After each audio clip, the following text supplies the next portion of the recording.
Welcome to Kenton's videos. Enjoy the video. You start by getting essentials ready. Pick an Xbox controller for plug-and-play or prepare DS4 Windows for PlayStation controllers. First, connect via USB or pair over Bluetooth. Windows will install X input drivers automatically. Let it finish. Once done, power on the controller and check Windows devices. Make sure Epic Games Launcher is closed, then open it after Windows shows the controller. This sequence ensures the OS registers the device before the game tries to read inputs, preventing detection errors. Next, handle the complex mapping step so inputs behave correctly. If you use a PlayStation controller, install DS4 Windows and enable ViGem to emulate an Xbox 360 controller. This is why many games accept it. Alternatively, add GTA 5 to Steam as a non-Steam game and enable Steam input to remap buttons cleanly.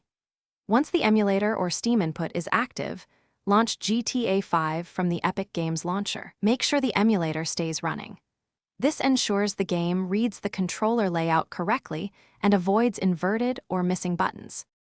Finish by configuring controls inside GTA 5. Open settings right arrow controls right arrow gamepad, enable controller support, and test each input. Adjust dead zones for sticks if drifting. Save and restart the game to lock settings.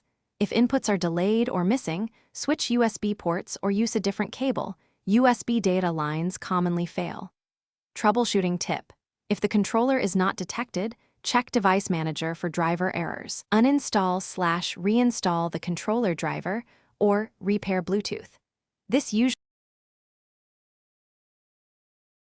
Thanks for watching. Consider subscribing if we helped you.